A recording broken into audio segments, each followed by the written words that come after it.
প্রেগনেন্সির প্রথম মাস। আচ্ছা, তোমরা কি করে বুঝবে যে তোমরা প্রেগনেন্ট? এই কনফিউশনে না সবাই থাকে, আর আমিও ছিলাম। তাই জন্য তোমাদের কি করতে হবে বলো তো? প্রথমেই না, যখন তোমরা জানতে পারোনি, তখনই তোমরা অনেকে অনেক কনফিউশনে থাকো যে আমি আদৌ প্রেগনেন্ট কিনা, বা কীরকম কী বুঝবো। সেটা বোঝার জন্য কি হবে বলো তো? তোমাদের প্রথম মাসে পিরিয়ডসটা হবে না, মানে যে ডেটে হওয়ার কথা ছিল সেটাতে হবে না। এবার না হলে তখন তোমরা আবার বুঝতে পারো না যে দেখি পরের মাসে হয় কি না, সেটা নিয়েও তোমরা টেনশানে থাকো। আর আমিও টেনশানে ছিলাম, ভীষণ টেনশানে ছিলাম। আমার ঘুম আসতো না, সারাক্ষণ মনে হতো যে কি হয় কি হয়, মনে হতো এরকম। তো এবার আমার যেটা প্রবলেম হয়েছিল সেটা কি হয়েছিল বলো তো?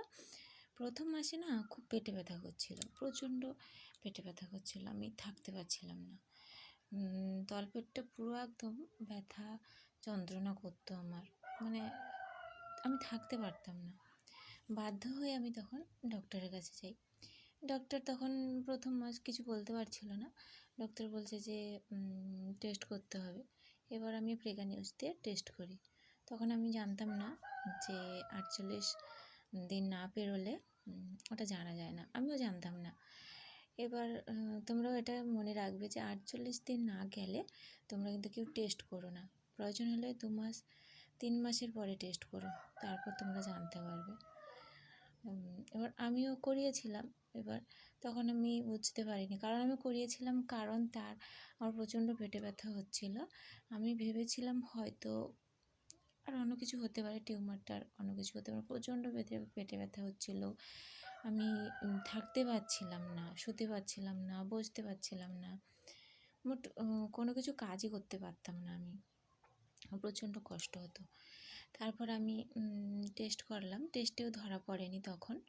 তারপর সবাই বলল যে এখন করার দরকার নেই, চুপচাপ থাকো, 2 মাস যাক তারপর। তখন আমি 48 দিন পর আবার টেস্ট করিয়েছি। 3 বার টেস্ট করিয়েছিলাম। 3 বার টেস্ট করানোর পর ডাক্তার বলল যে ইউএসজি করতে হবে। ইউএসজিতে যদি কিছু টিউমারটার কিছু যদি থাকে তাহলে ধরা পড়বে, তোমাকে ইউএসজি করতে হবে। আমি ইউএসজি করলাম, সেটাতেও ধরা পড়েনি। আমায় বললো আর্লি প্রেগনেন্সি হলে হতে পারে, এ বলে আমার তখনও ধরা পড়েনি। তারপর 3 মাসের মাথায় আমি আবার টেস্ট করালাম। টেস্ট করানোর পরে আমি জানতে পারলাম যে আমি মা হতে চলেছি। কিন্তু প্রথম মাসটায় না প্রচণ্ড পেটে ব্যথা হচ্ছিল, প্রচণ্ড তলপেটটা পুরো একদম ব্যথা হচ্ছিল। তারপর থেকে ধীরে ধীরে ধীরে ধীরে সবটা কমে গেল। কিন্তু আমার একটা প্রবলেম হচ্ছিল যে আমি প্রথম থেকেই কিছু খেতে পারতাম না, প্রথম মাস থেকেই আমি কিছু খেতে পারতাম না আমি। তারপর থাকতে থাকতে ডক্টরকে বললাম যে আমি কিছু খেতে পাচ্ছি না।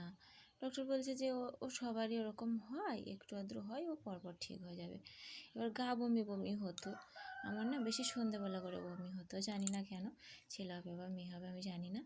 এবার আমার না বেশি সন্ধেবেলা করে বমি হতো, সন্ধে হলেই বমি। আর সারাদিন আমি ঠিকঠাক থাকি, কিন্তু খেতে পারি না তেমন, টুকিটাকি খাই আর খেতে পারি না তেমন। আর প্রতিদিন সন্ধে হলেই গা বমি হবে, আর কোনো কিছু মাছের গন্ধ সহ্য করতে পারি না। মাছ আমি একদমই খেতে পারতাম না। 3 মাস পর্যন্ত মাছ আমি একদমই খেতে পারতাম না।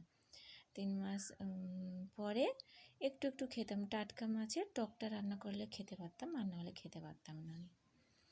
যে তোমাদের কী প্রবলেম তোমরা আমাকে জানিও। দেখা হচ্ছে পরের ভিডিওতে।